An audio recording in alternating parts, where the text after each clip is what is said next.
Graça e paz, irmãos, tudo bem? Para mim é uma alegria estar aqui com vocês e vamos começar esse momento de meditação na Palavra de Deus com uma oração.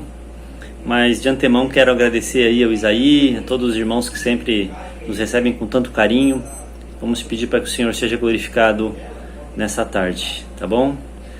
Pai, no nome de Jesus, nós queremos nos colocar diante do Senhor nesse domingo, Pai, pedindo a Tua graça, pedindo a Tua sabedoria, pedindo, Senhor, que o Senhor derrame do Teu Espírito Santo sobre as nossas vidas, abra o nosso entendimento, para que a gente possa ser ministrado pela Tua bendita e gloriosa Palavra.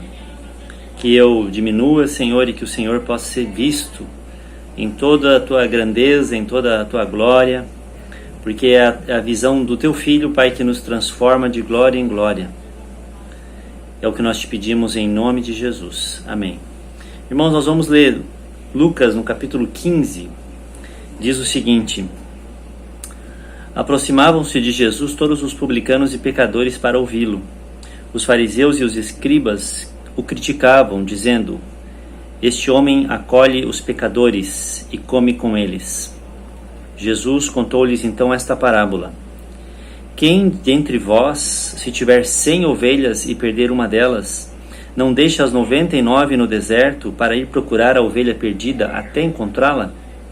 E achando-a, coloca sobre os ombros, cheio de alegria. E voltando para casa, convida os amigos e os vizinhos, dizendo-lhes: Alegrai-vos comigo, porque encontrei minha ovelha que estava perdida. Eu vos digo, assim também haverá maior alegria no céu por um só pecador que se converte, do que por 99 justos que não precisam de arrependimento. Ou então, qual é a mulher que, tendo 10 dracmas, se tiver uma, não acende a lâmpada e varre a casa, procurando com cuidado até encontrá-la? E encontrando-a, chama as amigas e as vizinhas e lhes diz: Alegrai-vos comigo, porque achei a dracma que eu tinha perdido. Deste modo eu vos digo que haverá alegria entre os anjos de Deus por um único pecador que se arrepende. Amém?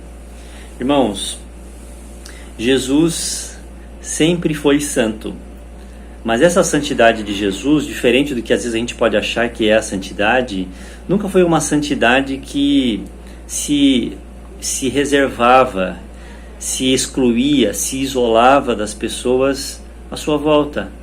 O Senhor Jesus nunca fez acepção de estar junto com pessoas, tanto pessoas que se achavam boas, quanto pessoas que se sabiam e se confessavam ser pecadoras.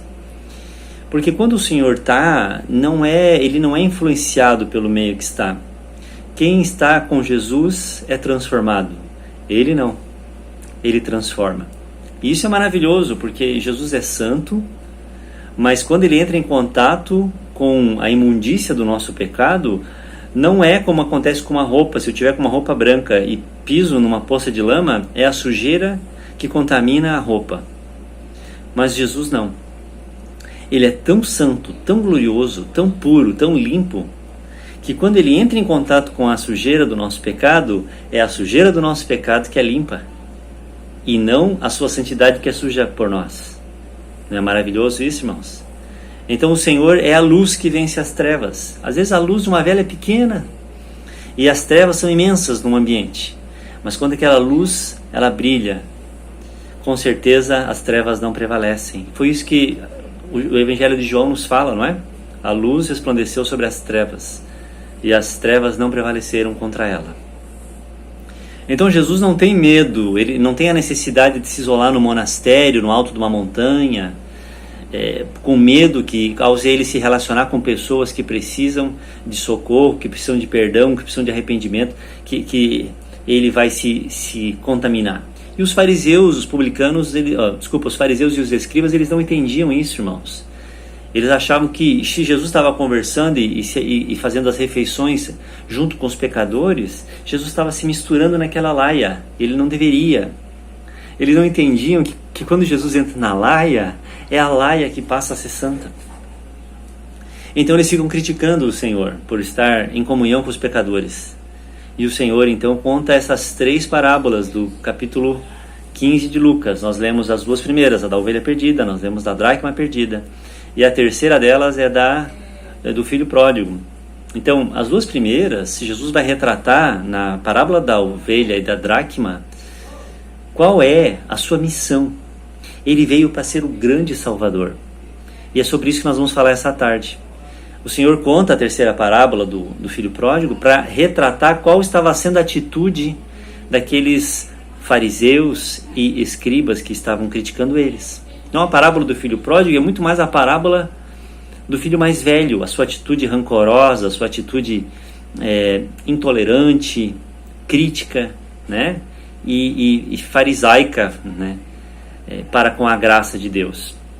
Mas hoje nós vamos falar sobre a parábola da ovelha e da moeda, né? Da dracma que se perdeu. Jesus começa essa história da ovelha fazendo um questionamento, dizendo: qual de entre vocês que, se acontecer isso, se tiverem 100 ovelhas perderem uma, não vão deixar todas as 99 de lado, num aprisco, e vão correr atrás de achar a perdida? Bom, eu vou falar para os irmãos, tá? Se eu estivesse nesse auditório ouvindo Jesus perguntar isso daí, eu ia levantar a mão e dizer: olha, eu não iria, Jesus. Eu não iria atrás dessa ovelha que se perdeu. Por quê? Porque aí eu ia dar meus argumentos, né? Olha, eu acho que não valeria a pena, eu acho que a ovelha, com certeza, essa ovelha devia ser teimosa. Provavelmente esse pastor já deveria ter disciplinado ela algumas vezes, chamado a atenção dela para ela não se afastar do resto do rebanho. Então essa ovelha devia ser realmente teimosa, não valeria a pena. Acho que ela nem merecia, porque talvez ela foi disciplinada várias vezes, mesmo assim ela se perdeu. Também não valeria a pena no sentido de que, poxa, de repente 99, né? Eu ainda teria as 99, então eu teria 99% de sucesso, ninguém poderia me criticar. E de repente eu ia lá atrás dessa ovelha que se perdeu, capaz de perder as outras 99 ainda, que ficaram me esperando. E aí eu entrar nesse racional, nesse argumento. Mas o grande Salvador não pensa assim.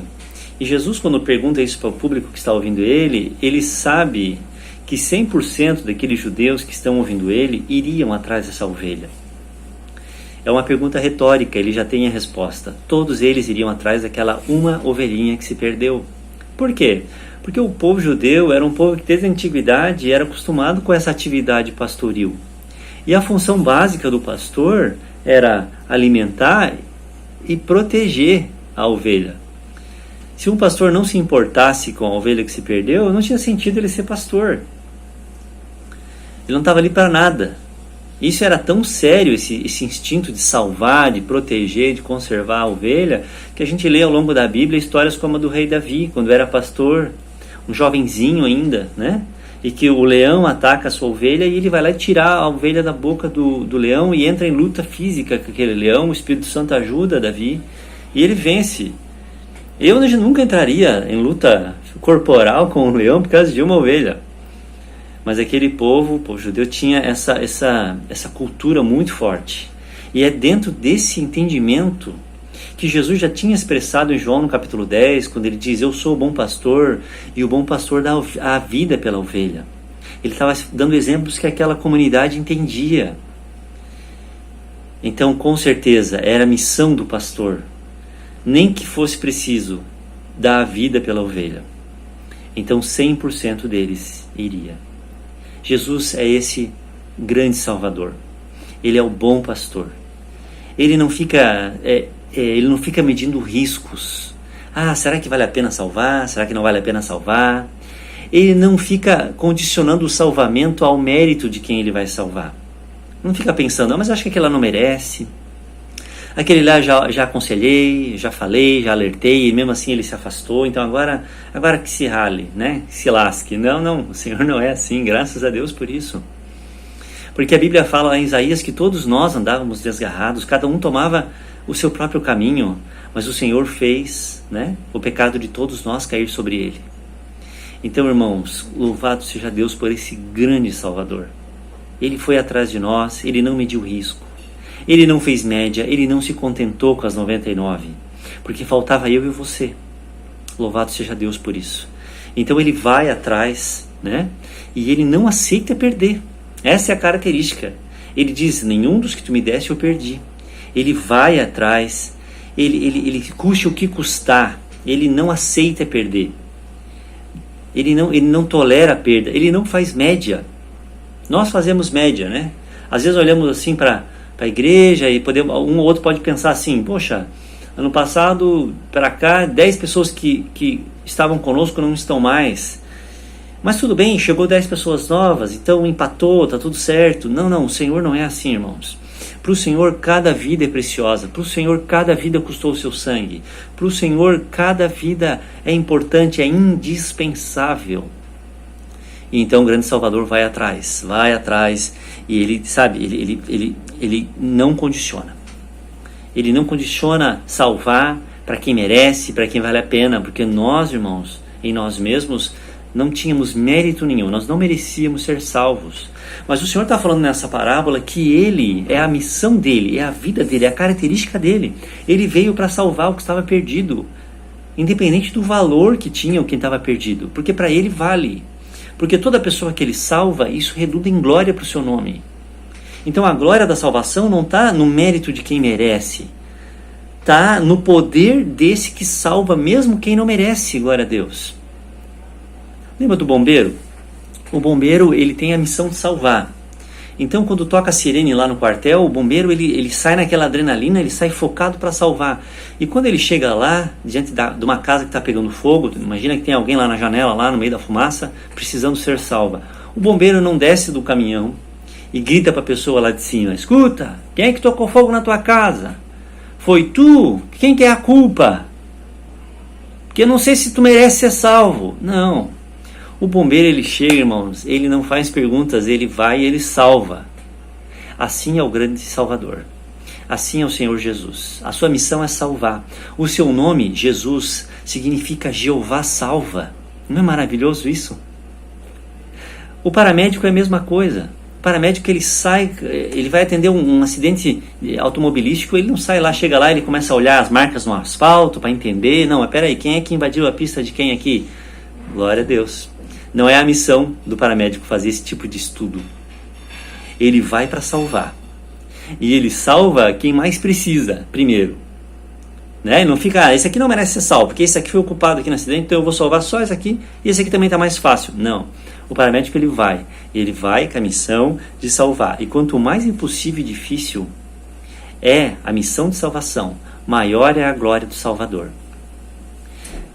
O paramédico, ele não faz uma triagem para saber, não, esse aqui só precisa do band-aid, então esse aqui eu vou pôr o band-aid, que esse aqui é certo que eu vou salvar. Agora aquele lá está sangrando muito, aquele lá não, aquele lá está mais difícil. Não, irmãos, é exatamente o contrário. Ele vai para salvar primeiro aquele que está com maior risco de morte. E é isso que o Senhor está falando aqui nessa parábola.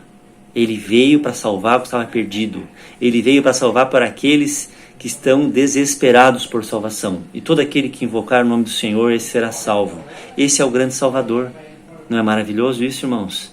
É por isso que eu e você somos salvos, porque nós não merecíamos, mas Ele fez o possível e o impossível para nos salvar. Então nós somos salvos pela graça, para a glória do Senhor. Quanto mais impossível é o salvamento, quanto mais improvável, melhor e mais glorioso, mais capaz tem que ser o Salvador. Não é verdade?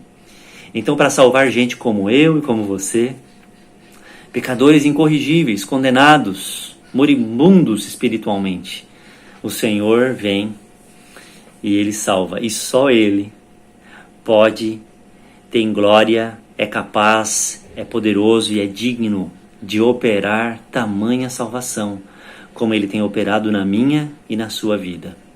Louvado seja o nome do Senhor. Esse é o nosso grande Salvador. Amém, irmãos?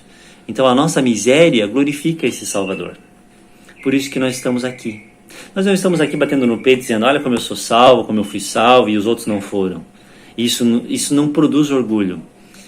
Porque na verdade é a nossa miséria que reverte e redunda em glória para esse Senhor Jesus. Então, toda a glória, todo o mérito e todo milagre é devido a Ele. Ele é aquele que nos diz que onde abundou o pecado, superabundou a graça. E é por isso que nós estamos aqui diante dEle, para a glória do Seu nome. Louvado seja Deus. Então, dando prosseguimento aqui, irmãos, né, nós vemos o quê? Que Ele é maravilhoso. né? Para ele não tem caso perdido, ele nunca desiste de nos salvar. E ele não perde nenhum dos que são seus, o Senhor não aceita perder. Como diz o Salmo 121, não dormitará, não cochilará, né? nem dará aquele momento de bobeira, né? Não tosquenejará aquele que é o guarda de Israel. Esse é o nosso maravilhoso Salvador. E aí Jesus dá um segundo exemplo, que é a parábola da dracma perdida. E aí ele vai dizer de novo, qual de vocês, né, que tendo 10 dracmas, se perder uma dela? E é como se ele se dirigisse agora mais para o público feminino, porque a atividade pastoril era mais dos homens, mas as questões da casa, e aí ele usa essa linguagem que as mulheres entendem. E ele vai dizer sobre as 10 dracmas. E eu fui pesquisar o preço de uma dracma, porque quando você lê essa passagem, eu pelo menos ficava com a impressão que uma dracma teria um valor extraordinário, né? Porque essa mulher, ela varre a casa. Na época as casas eram de chão batido, cobertas com palha. Você imagina perder uma moedinha escurecida no meio de uma casa? Isso era procurar uma agulha no palheiro. Mas também porque depois que ela acha a moedinha, ela convoca as vizinhas, as amigas, e ela diz, vamos fazer uma grande festa aí. E eu pensava, poxa, essa moeda deve valer uma boa grana para valer a pena, justificar todo esse trabalho e essa festa. Mas eu fiquei espantado quando eu soube que a dracma ela valia 2/3 de uma diária de um trabalhador aí, braçal. Seria hoje aí, vamos chutar algo em torno de 40, 60 reais. Então eu fiquei assim, sem entender, não faz sentido, mas por que ela... Né? Lógico, até entendo a parte de procurar a moeda, ninguém quer perder 40, 60 reais, é dinheiro, mas daí a chamar toda a vizinhança, as amigas e fazer uma grande festa, não dá para entender. Ela gastou mais na festa do que valia a moeda que ela achou. Então para nós fica óbvio, fica muito claro que essa moeda tinha para essa mulher um valor sentimental. Não podia faltar a 10ª dracma. E alguns estudiosos até dizem que as noivas antigamente elas ganhavam esse colar de dracmas como se fosse um símbolo no dia do casamento. Então faltar uma dracma era ia uma coisa que não ia mais fechar a conta. E isso ia afetar sentimentalmente essa noiva, essa esposa. É como se fosse um sorriso que falta um dente, né? Fica estranho, não dá para aceitar. Por mais que você tenha todos os outros, mas não dá para perder um só. Então aquela mulher, quando ela acha essa dracma, ela fica em grande alegria.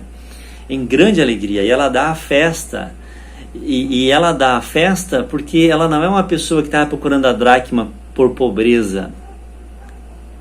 Ela tinha condições de deixar essa dracma financeiramente para o lado, mas a dracma não valia para ela aquilo que ela valia no mercado. A dracma valia para essa pessoa um valor único, exclusivo, simbólico, porque aquela dracma para ela simbolizava a sua aliança. Irmãos, é assim que o Senhor nos vê. Nós não valemos o que valemos, e Jesus não foi até a cruz para nos recuperar. E não subiu aos céus depois de ter sido morto e ressuscitado, e nos mandou à luz do seu Espírito para nos achar, muitas vezes perdido dentro da sua própria casa. Ele não fez todo esse movimento apenas porque nós valemos muito, porque nós somos muito importantes. Não. Aí fora as pessoas não nos dão nada, mas para Jesus nós valemos algo especial, irmãos, porque Ele tem por nós um valor sentimental. Nós somos símbolo da sua aliança no Calvário. Então Ele nos procura, Ele não tolera nos perder, Ele vai até o fim. E então a grande festa nos céus por esse pecador que se arrepende, por essa moedinha que é achada. Esse somos eu e somos você. Louvado seja Deus por isso. Ele não desiste de nós, Ele vai até nós. É Ele que toma a iniciativa de vir até nós.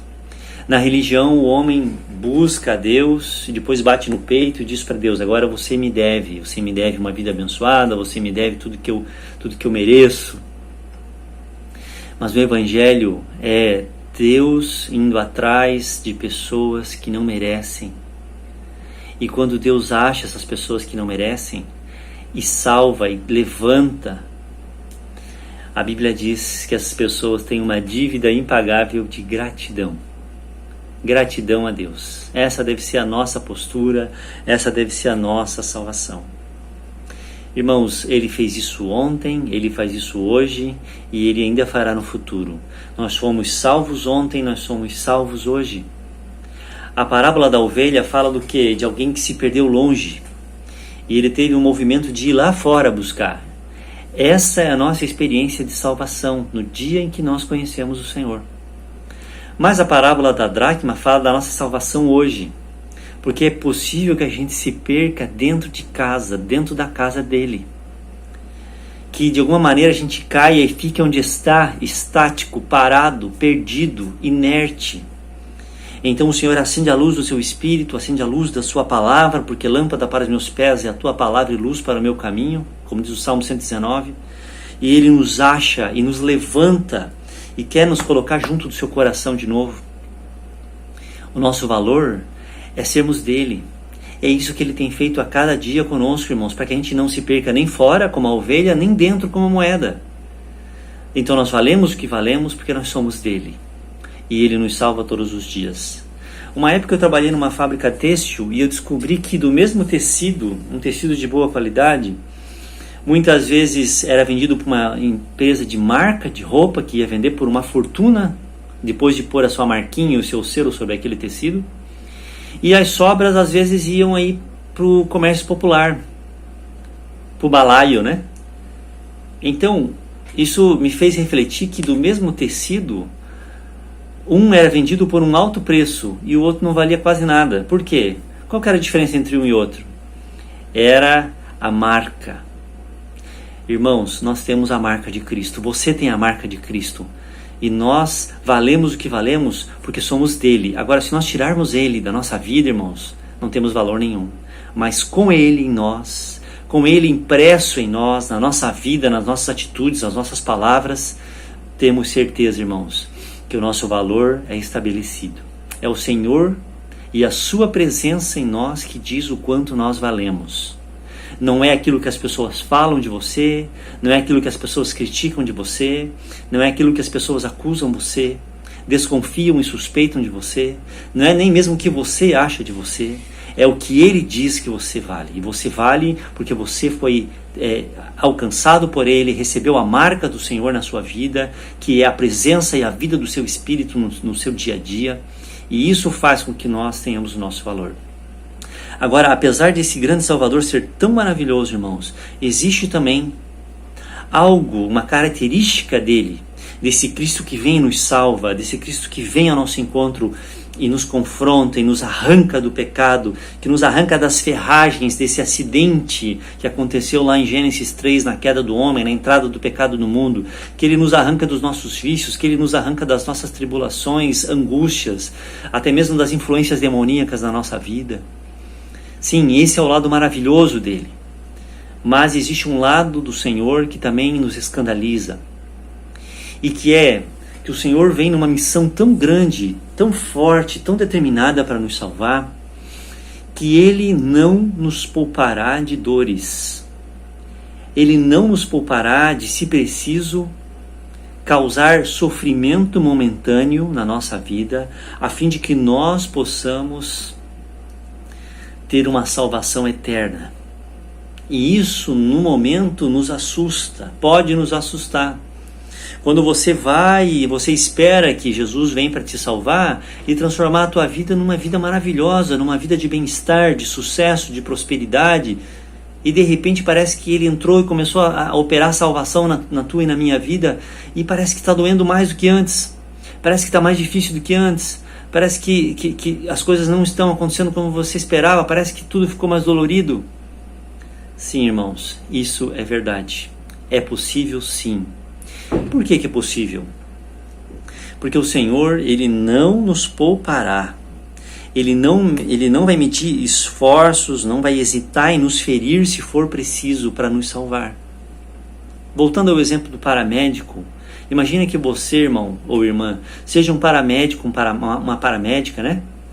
E você vai socorrer um acidente lá, onde as vítimas estão presas na ferragem.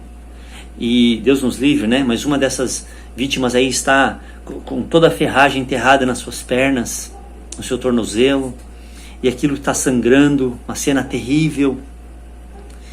E aí você tenta tirar e vê que não vai dar tempo. Como paramédico, você percebe que não vai ter como socorrer aquela pessoa de outro jeito. O que você faria, irmãos? O que o paramédico faz muitas vezes é optar por amputar a vítima naquele mesmo local, visando uma salvação completa, visando a preservação da vida. Eles não hesitam em amputar, se for preciso, em tirar um pé fora, em cortar um pedaço da perna, de um braço, para salvar.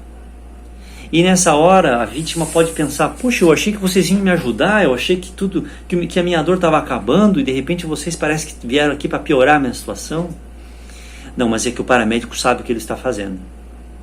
Às vezes o caminho da salvação envolve sofrimento, envolve dor, envolve lágrima, envolve dias difíceis, envolve momentos dolorosos.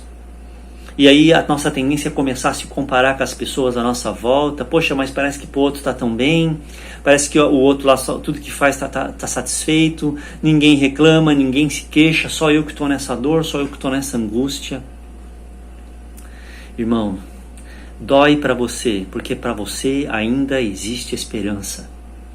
Dói para você porque Ele veio e está te salvando. Muitas vezes eu me comparava com pessoas de fora que não conhecem o Senhor, dizia: Senhor, mas eu sou teu filho, por que para mim está doendo? Por que a pessoa faz o que quer e só se dá bem?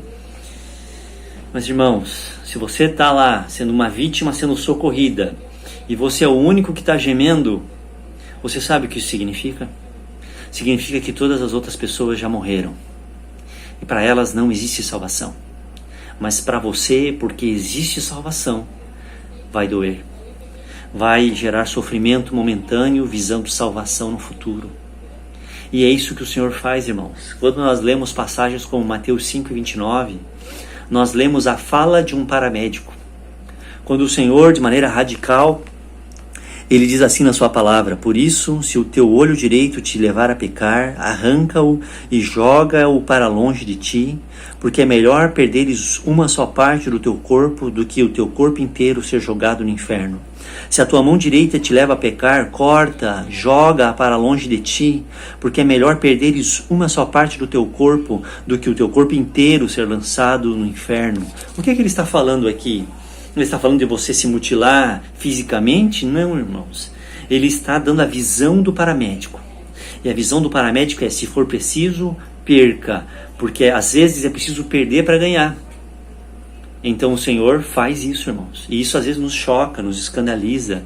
E nós temos várias passagens da Bíblia onde nós vemos encontros de Deus com pessoas, onde o Senhor fez uma transformação ali, mas a pessoa nunca mais andou igual. Você lembra de Gênesis 32, quando Jacó se encontra com Deus, lá em Peniel, né, no vale do Jaboque, e luta com Deus desesperadamente, e a Bíblia diz que o Senhor vai lá e toca e desloca a coxa, porque até aquela passagem nós vemos que Jacó andava do jeito que ele queria, Jacó fazia as artimanhas que ele queria, ele dava o jeitinho que ele queria para os seus problemas. Mas ali, irmãos, ele saiu daquela experiência mudado. Ele deixou de ser Jacó, ele passou a ser Israel. E a Bíblia diz que amanhecia o dia, saía o sol, e Jacó manquejava de uma perna. Irmãos, se for preciso, o Senhor vai nos deslocar.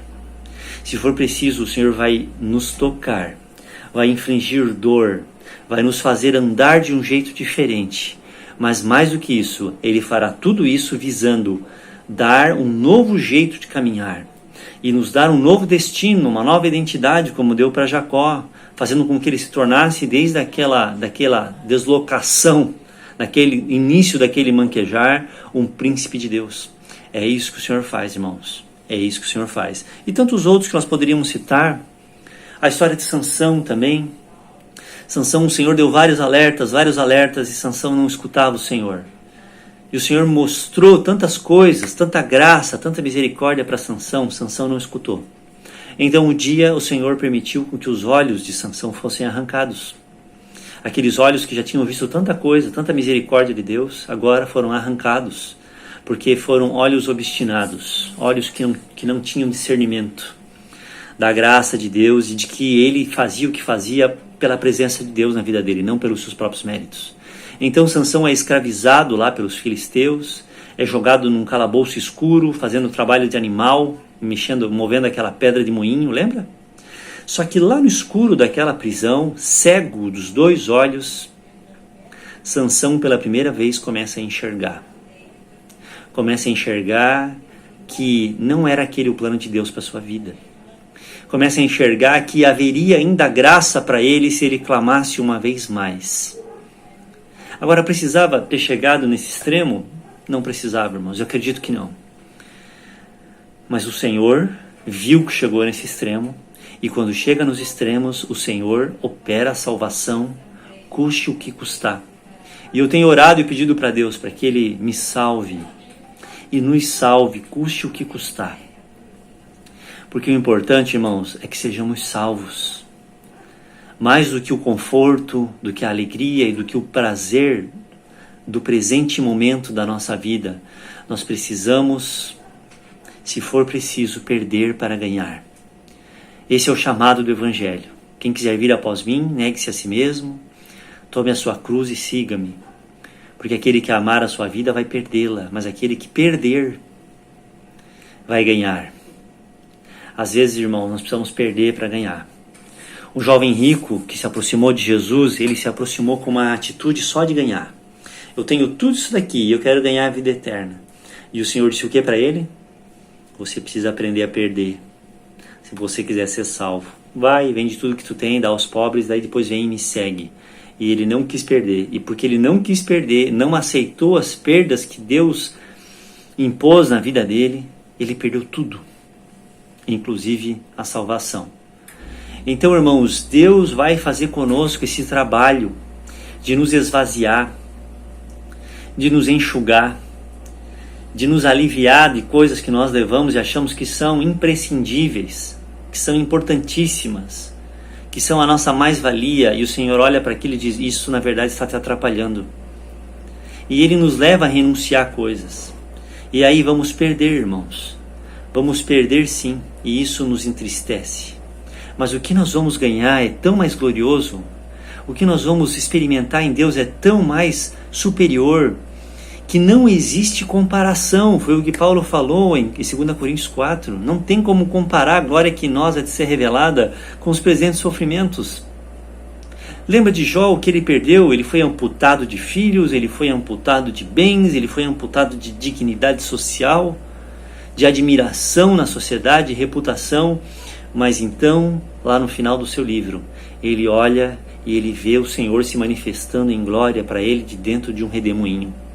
Até ali Jó era um homem íntegro, mas era um homem que vivia debaixo do medo.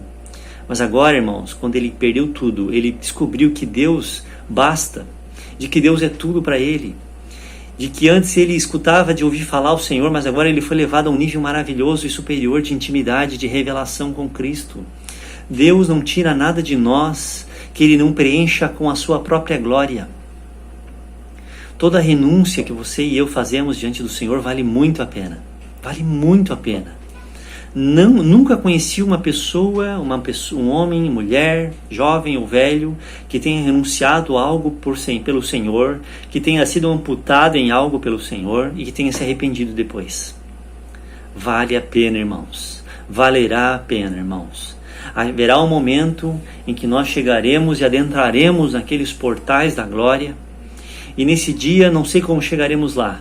Talvez chegaremos sem um braço, sem uma perna, talvez chegaremos carregando sofrimentos, com cicatrizes profundas, mas quando nós chegarmos lá, nós veremos esse grande Salvador, que nunca desistiu de nós, que nunca nos abandonou à nossa própria sorte, que nunca nos teve como parte de perda esperada, Não, irmãos, que Ele foi até o fim para nos salvar, para nos redimir, para nos alcançar, que nos salvou e vem nos salvando a cada dia, amputando coisas que nós temos como ídolos na nossa vida muitas vezes. Às vezes é um relacionamento, às vezes é uma maneira de negociar, às vezes é um jeito de tratar, de falar às pessoas que não agrada o Senhor.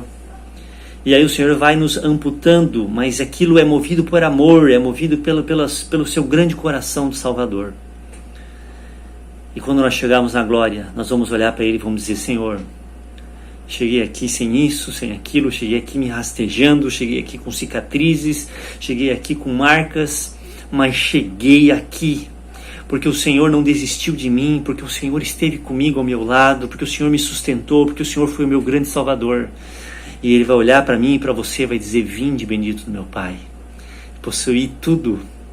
Irmãos, a vida cristã é uma vida de perder para ganhar, de perder coisas momentâneas para ganhar glórias eternas. Valerá a pena, irmãos.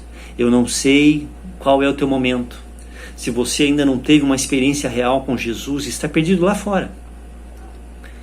Ou se você está perdido dentro da casa dele, caído, desanimado, inerte, se achando desapercebido, mas o Senhor sabe aonde você está e o que você vale para Ele, e a tua salvação resulta em glória para o nome de Jesus, nome sobre todo nome, nome que opera a salvação. Para Ele não há caso impossível. Talvez você fale: mas para mim já era, eu já errei, já pisei na bola, tenho uma história pesada no meu passado.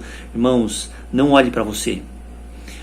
O Isaías 45 diz: olhai para mim, diz o Senhor, e sereis salvos vós todos os confins da terra. Para Deus não há impossível.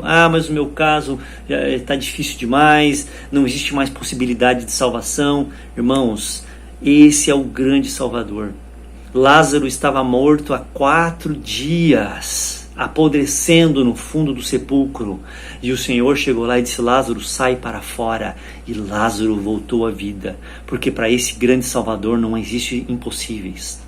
Porém, lembre-se, irmãos, vamos nos lembrar de que realmente esse é o grande Salvador, e que Ele não medirá esforços nem dor, Ele não nos poupará, Ele não nos preservará, porque Ele vem para nos salvar. Vamos entregar a nossa vida para Ele? Vamos dizer: Senhor, não importa o que o Senhor tenha que amputar da minha vida, contanto que o Senhor me leve até o fim nessa jornada de salvação. Não nos poupe, Senhor, mas nos salve. Nos salve, Senhor. Vamos orar, irmãos. Para o nome de Jesus, nós queremos te agradecer pela tua palavra bendita. Nós queremos te agradecer por tão grande salvação que o Senhor tem nos dado. E pedimos em nome de Jesus, Pai, que o Senhor não nos permita ficar como estamos. Que não seja apenas mais um ouvir da tua palavra, mas que o Senhor possa realmente entrar em nós e operar grande salvação, Senhor, naquilo que precisamos. Tu conheces aonde estamos.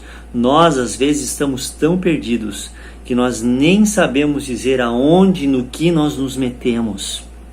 Mas o Senhor sabe nos localizar, sabe nos salvar, sabe nos pôr sobre os teus ombros que foram feridos pelos chicotes e por aquela pesada cruz, e nos levar para casa.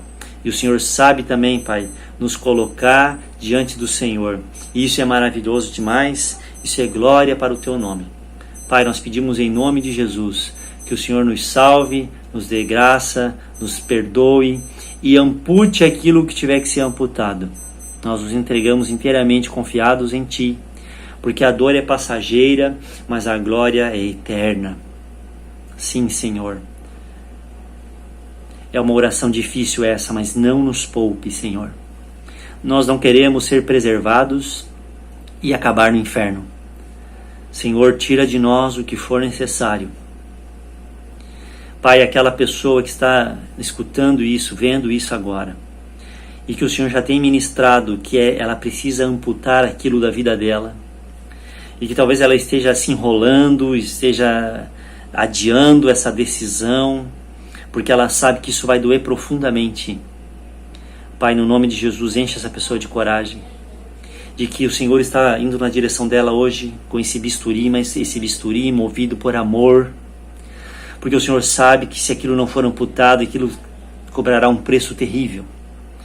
Pai, no nome de Jesus, que essa pessoa entregue a sua vida ao Senhor, entregue o seu caminho ao Senhor, confie no Senhor, crendo que o mais o Senhor fará. É o que nós te pedimos e te agradecemos, no nome santo deste grande Salvador, Jesus Cristo, o nosso Senhor. Amém. Amém, meus irmãos. Deus abençoe vocês. Esperamos que o Senhor nos dê a oportunidade de podermos estar juntinhos, em famílias, em igreja, juntos fisicamente, e que o Senhor continue nos abençoando. Um forte abraço, em nome de Jesus.